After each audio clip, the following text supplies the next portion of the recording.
Morning. The old man here, November 10th, 2025. It's been a few days since I've been on. I really wanted to do a video.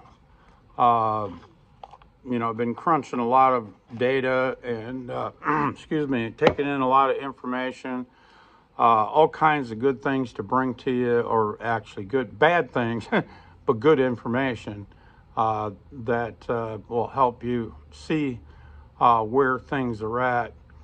However, again, I planned on doing a video Saturday and life got in the way. Planned on doing a video Sunday and life got in the way.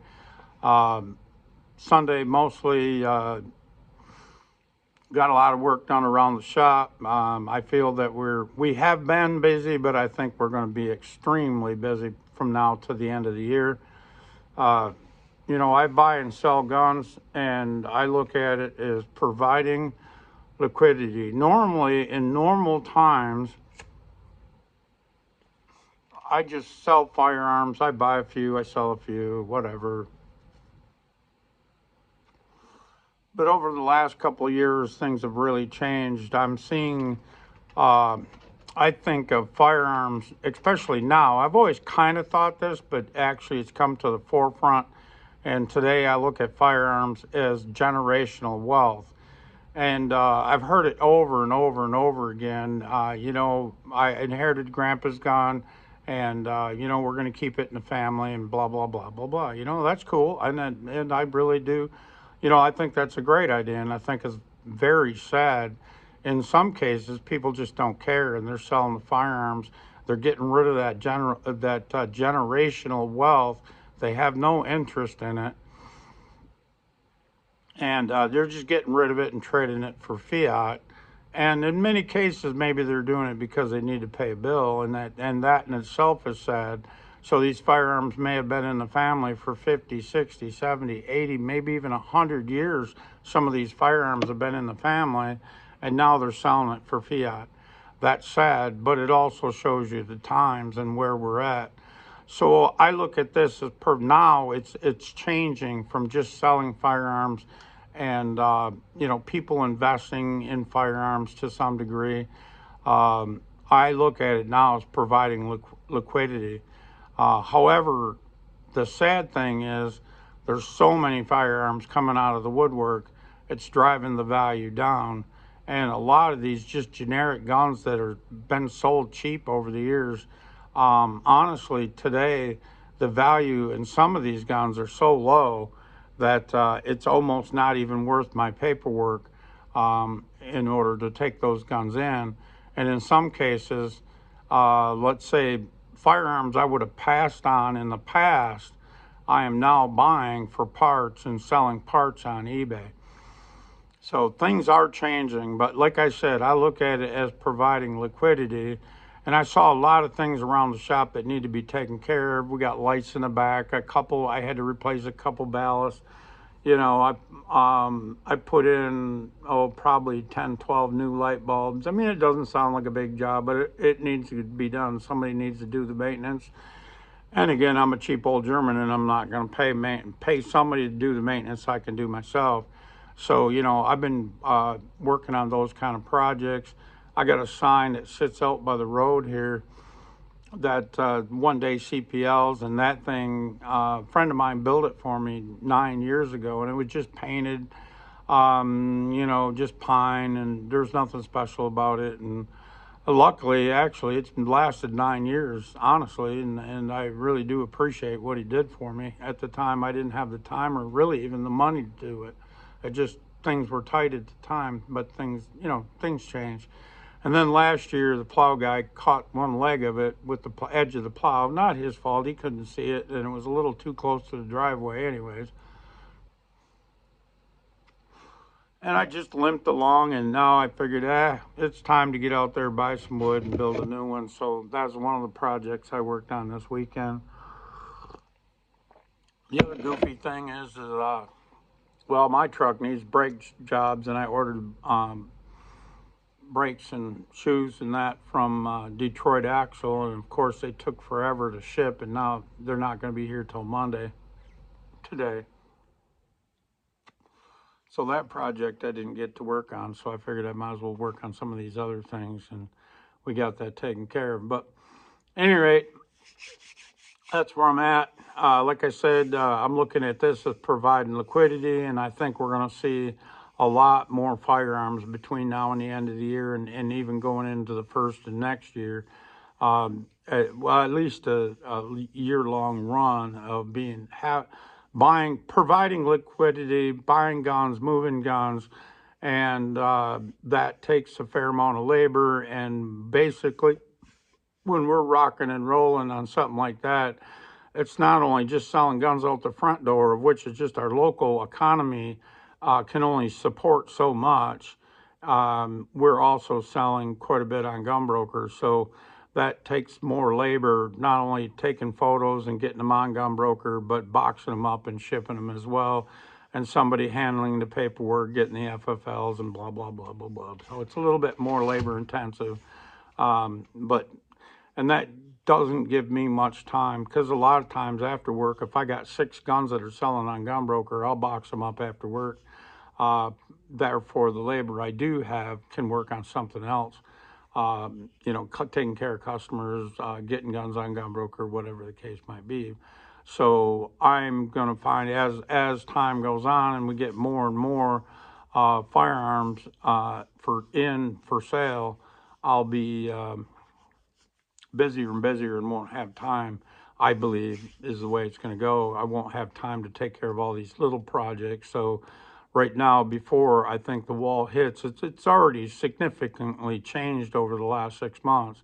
But before the wall hits, and I think the wall is going to hit this by the end of the year, going into Christmas and that, I think a lot of people are going to need to sell firearms to just to, one, survive, and two, buy Christmas presents to help make the kids think that everything's normal, or family think that everything's normal, when in reality we all know it's not. Nothing's normal about this at all. One of the biggest gripes I've seen, there's lots of important things I'd like to bring to you that I've digested, if you will, over the last few days. But one of my biggest gripes is these dealers that are pushing, and even some of these channels, a little bit on the channels, not too much, but a little bit on the channels, pushing copper. And it is so upside down on copper, it's ridiculous. And let me just throw a few things at you. Number one, if you buy, and I know a lot of these copper coins, if you will, they're 1 ounce coins, and they're they're normal ounce. It's not troy ounces, but that's another thing that it's the transition over from troy ounces, of which is a monetary metals. Let's say gold and silver and platinum and palladium are all sold in troy ounces, and copper's sold in, let's call it, standard ounces, the ounces we are familiar with every day. Like, you're buying a 16 ounce bottle of pop, or 20 ounce bottle of pop. So normal ounces, if you will. At any rate, sold at $2 an ounce, that would be $32 a pound. Well, right now, copper on the market is selling for $5, just shy, like $4.98 a pound. So let's call it 5 for easy math. And they're claiming that this may be a good way to stack, that in the future, copper going up will, provide an upside, let's say. Well, copper's got to, if, with that being said, $2 a coin, and I know a lot of them are selling for 2.25, and some of the painted ones are selling for $3, and maybe even more, I don't know. But let's just take the standard coin, $2 a coin, that'd be $32 a pound. And right now, copper market is at $5 a pound. That means that copper would have, for you to break even, just to break even, copper would have to 6x plus a little bit more. just to break even. However, if you took the same amount of money and bought silver,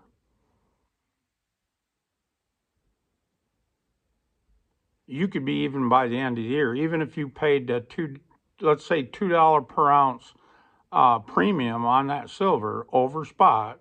If you paid $2 over spot, you could easily be on the upside by the end of the year. Maybe even sooner. I believe sooner, but whatever. That's beside the point. Let's say by the end of the year, I think you'd see the upside easily on an ounce of silver. And you might say, well, I can't afford an ounce of silver at once. Fine, I understand. That's true. That may be true. Then buy um, constitutional or buy junk silver. You can go in there and buy 2 or 3 dimes at a time. It doesn't seem like much, but it's something. You're starting somewhere. And that's where you need to do is start somewhere and then do research and understand gold and silver. So many people focus on, well, what is it going to be worth? Can you sell it? You know, blah, blah, blah, blah, blah. Well, the fact of the matter is on gold, all you really got to know, you don't have to know how many dollars in the future do you think it's going to take to buy an ounce of gold, and therefore what may I be able to sell it for. What you need to understand is that gold is pure collateral. That's it, period. Central banks across the world have been getting out of U.S. bonds or treasuries, if you will, T-bills, and they're starting to stack gold because gold has no counterparty risk. In the past, they didn't want to stack gold because their assets of a T-bond actually paid better than gold. Gold, you got to remember, on a large scale, you're going to put it in you're going to buy it and you're going to put it in a vault and you're going to pay somebody storage fees. Well, then they turn around and lease it out, and as the world turns normally, you lease it out, and that leasing, well, in fact, if you lease it out to somebody, you don't no longer have storage fees. And then they're going to pay you interest on that gold or silver, whatever the case might be. Well, in central bank's case, they're not leasing silver, but they had been leasing gold. And that's part of the problem with the LBMA basically, process is just financial, and they're always processing silver bars and gold bars, and it's a liquidity hub, if you will.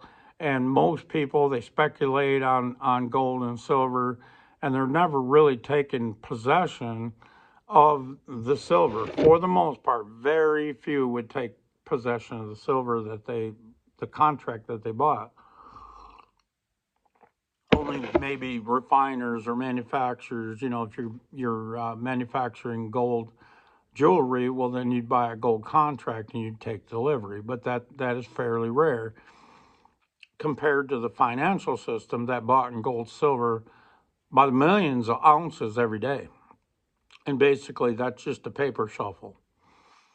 At the end of the day, most people are now, or institutions, I should say, not so much individuals, but institutions are demanding delivery. And because they see the handwriting on the wall. Of course, central banks, they they know what the handwriting on the wall is because they wrote it. They know that the fiat system, as it's been juiced, has to unravel at some point. And in fact, I think they've even planned the unraveling of the fiat system. So they're the first to go to gold, not so much silver, but let's say gold and silver.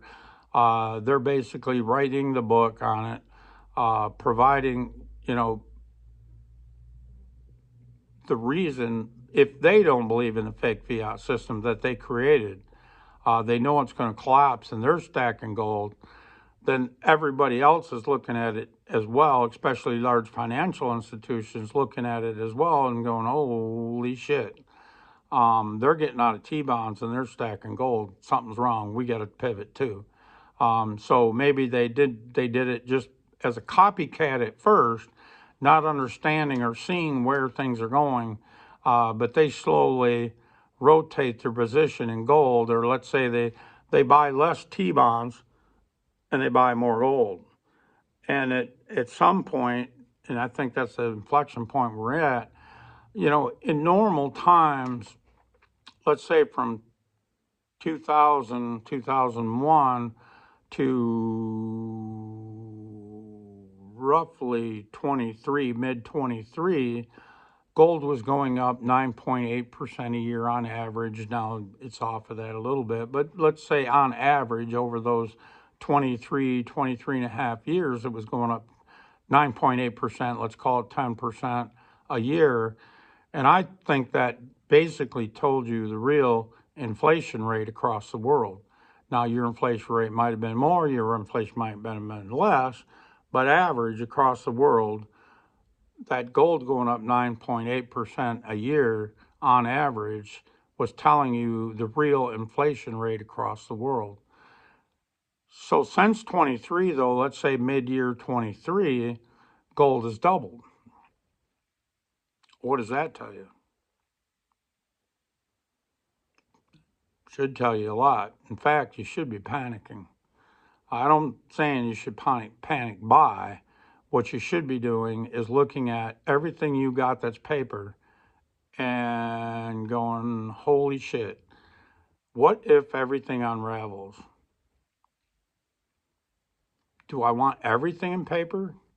Remember, all paper has got a counterparty risk. The problem is you don't know how many counterparties are involved. If you own a stock, you're buying it through a broker. The broker actually has the stock, you don't. You got a digit on a screen, let's call it paper, if you will, but you got a digit on a screen. Again, like I was talking about Bitcoin a few days ago, they control the on and off ramps. So on a mass exodus, you won't be able to exit, but the big boys will. They get the first shot at the exits. When it's all said and done, and things have really gone to hell in a handbasket, they'll let you move money around. They might even let you come in and buy more. They probably would. Even on the low, they'll let you come in and buy more. But if you're trying to get out, good luck. Good freaking luck. I don't see it. Well, same could be said about the stock market. If the banks go down fast, and they could, and you don't know who's at risk, I think all of them. Over the years, and especially since 2008, the term has been coined as too big to fail. Like, we didn't let General Motors fail, we bailed them out. We didn't let Chrysler fail, we bailed them out. We didn't let the banks fail, we bailed them out. Now, if you close, there's always going to be some sacrificial, the first ones, or the ones that were way out in left field and got caught up in it, and they weren't able to save them fast enough. But when it comes systemic, that the whole system was going to fail, the rest of them got bailed out. Well, guess what? The American people are fucking broke. Not only are we broke, we're out there, and you could say this about all people across the world, they're fucking broke. Everything that you see is all derived from fake numbers. And you're starting to see it here with the, like True Color, was it? And some of these, these financial places that were borrowing money, like they say, borrowing money to illegal aliens on their cars. Well, same thing with the housing market. They were importing illegal aliens by the millions for a couple of years and giving them money. What did that do? That blew up the rental properties, up so that you're paying so much rent that it made more sense to go and buy a house. Well, then what'd that do? That blew the housing price into a great big bubble. Well, this is all starting to unwind. And also, the stock market's been blown into a big bubble by financial, let's say, horseplay. And again, let's say the big banks can't, because of rules, can't loan people money that under certain rules or certain people that can't borrow money. But they can borrow it to these shadow banks, and then the shadow banks will loan to those people that the big banks can't loan to. Well, when the shadow banks unravel, who are they going to take with them? The big banks. But the big banks use that as a buffer zone, say, well, I'm not doing nothing wrong. But yet they knew damn well what they were doing. And Jamie Dimon here the other day talking about True Color and Zion Bank and this and that and the other thing. You know, the cockroaches are coming out. Well, no shit, you created the cockroaches. You are the cockroach. And this, all of this collateral that didn't exist, it was just fake fiat bullshit, is unraveling. And the other thing I seen over the weekend was now 2 hedge funds have been shut down. One, because they had exposure to one of these big places that just went bankrupt. They had like 30% exposure to them. And in reality, they weren't even supposed to be loaning that kind of money out. And this hedge fund wasn't supposed to be, there was extremely low risk, therefore paying out very little, and they were just pocketing the margin. However, they were going to high risk so they could pocket a larger margin. But the investors or the people that bought into this hedge fund had no idea. So they shut it down. And now these guys that were invested in that hedge fund are looking for redemption. They want their money back or whatever's left of it. Okay, and again, that was supposed to be a AAA, very low risk, but it wasn't. This other hedge fund got shut down because of so many redemptions.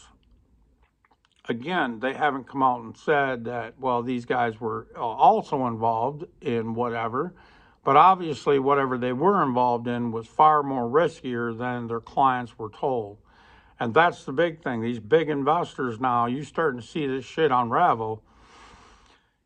If you're heavily invested in a bank, you're going to go, ooh, that's not good. And you're going to sell your bank stock.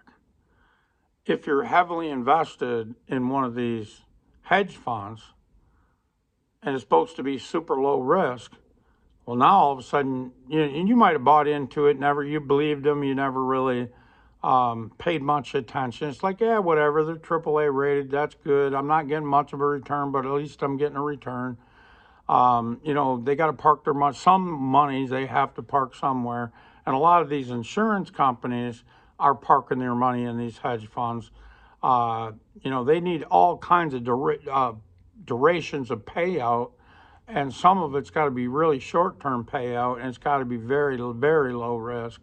And they're the kind of people that invest in these hedge funds, and they're the retirement accounts are also investing in these hedge funds.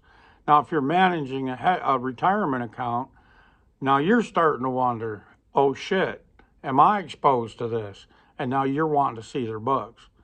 Okay, you might have just bought in blindly, or they might have bought in blindly because it was AAA rated. Wow, we don't need to check it out. It's good enough. Just let's rock and roll, And now they're looking at the books. And all of these hedge funds and these banks are going to start having their books looked at and where are these dollars invested. The big boys have seen it coming. In fact, they know what's coming because they were part of it. Let's say they're part of the club and you're not. Okay, they go to these dinners and shit, and even not not-for-profit gatherings, and they're donating money, but that's not what it's really all about. They're there to discuss.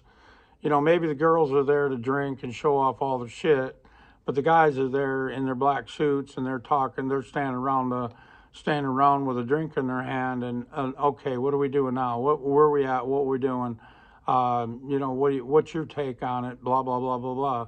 Well, now that things are starting to go sideways, they're taking another look at it. They at some point they just said, well, that's what Johnny's doing. That's what I'm doing. Screw it. This guy knows his shit.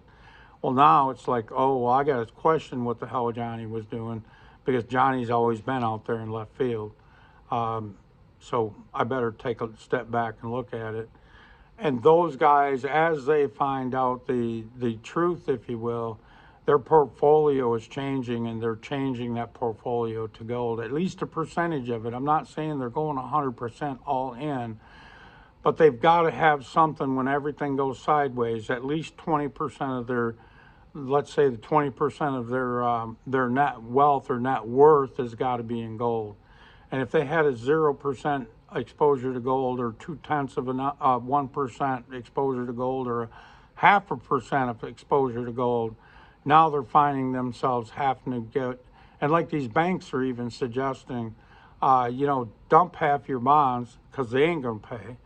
Okay, dump half your bonds and buy gold. Well, these banks aren't going to tell you drop half your stocks and buy gold, because they don't want to see the stock market crash, because they are heavily lent to people that are investing. They may not invest directly in the stock market, but they've lent a lot of money to people that have invested in the stock market. And when this bubble unwinds, oh my God, this is going to be something. The best thing you can do for yourself is to get out of debt the best you can. If you owe money on a house, fine, and you can only do so much about that. But if you owe money on a car, and see, that's another thing. They're loaning money, and I know people that are upside down on their vehicle. They bought a vehicle, 3 or 4 years later, they, trying to keep up with the Joneses, they traded their vehicle in, upside down on their vehicle, but yet the bank loaned them more money. So let's say they were upside down by 10 grand on the old vehicle. They roll that into the new loan. Now, not only are they buying a new $60,000 vehicle that lost 20% the second they drove off the fucking lot, but they're also 10 grand upside down on their last vehicle. So that $60,000 vehicle's got a $70,000 loan. Tell me how that's going to end well. I don't see it.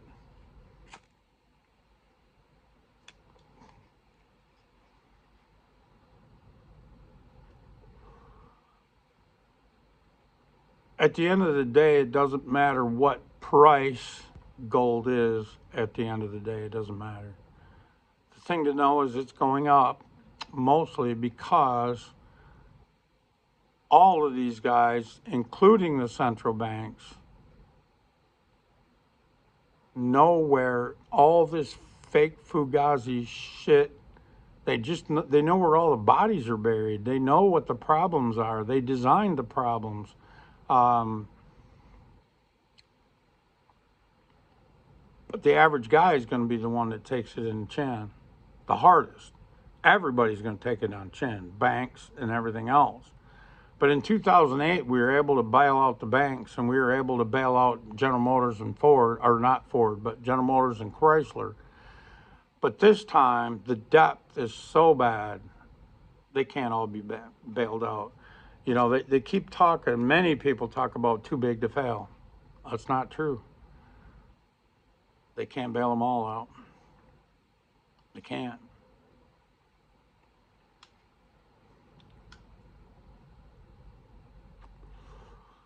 Most people's wealth, besides their house, of which, if you ask me, it isn't really wealth anyways, you'll find that most of the time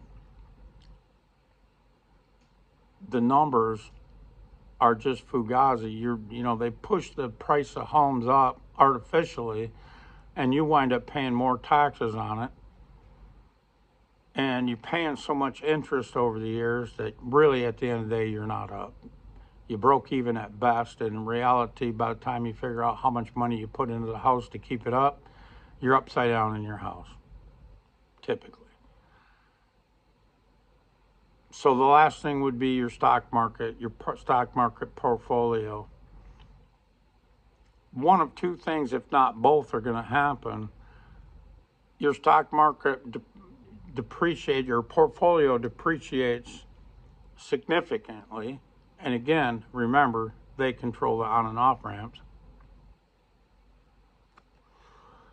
When things go sideways and the big boys need to finish getting out, because they've been getting out for years, they need to finish getting out, they'll be able to get out while you're stuck in the matrix. And the whole time, stock values are going down by the minute. And they'll let you back in a couple, 3 days when there ain't shit left. And nobody's buying, everybody's selling.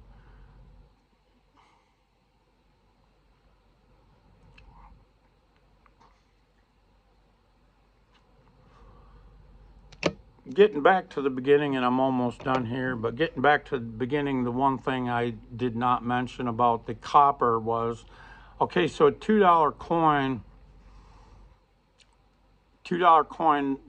for an ounce of copper is going to run you $32 a pound, of which, like I said, it's a 6x plus just to break even. But there's places like Monetary Metals, and trust me, not Monetary Metals, Monument Metals, Monument Metals. Let me clarify that, not Money Metals, great guys. Monument Metals. And I'm sure a lot of these other guys are the same. But this guy actually did a video on it trying to tell people that copper's a good investment.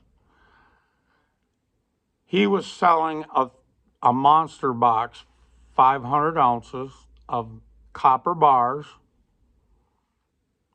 So what would that be? 50 10-ounce bars, I think? Yeah, 50 10-ounce bars, roughly 31 pounds. And he was saying that they run in the market between $1,000 and $1,200. He didn't say what he was charging, but in the market, they sell for $1,000 to $1,200 for a monster box of copper bars. With 31 pounds, and I think I did the math on $1,000, that would be,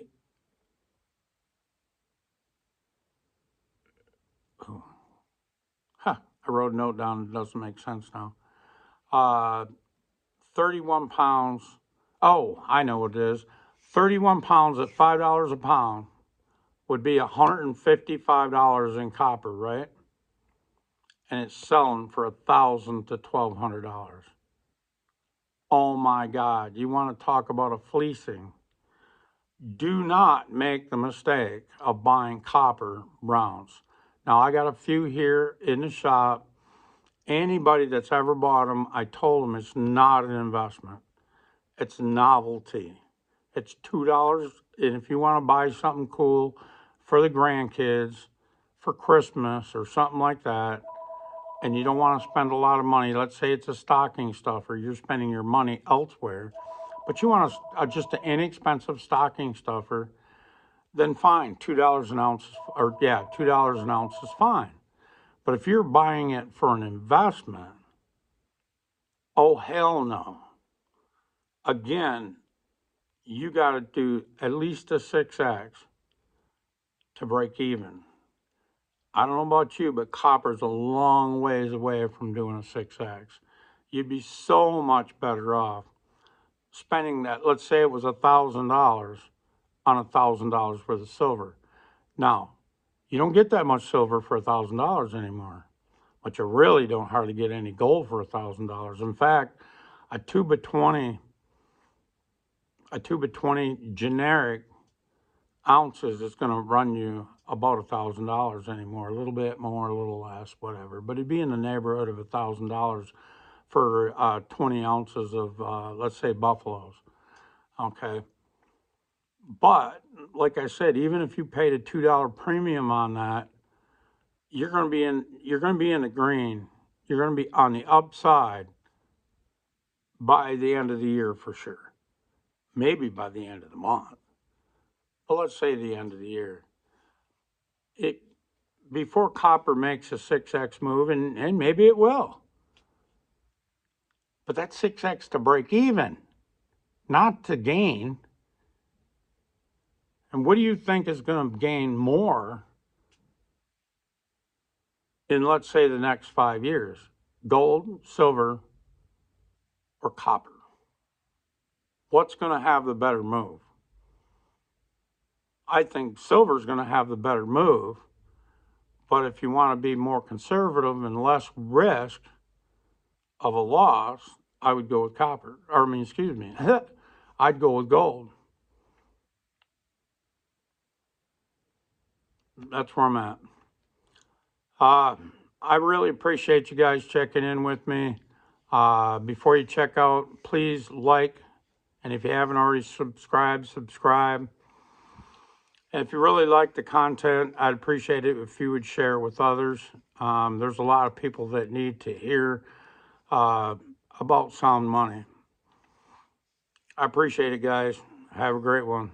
Thank you. Bye.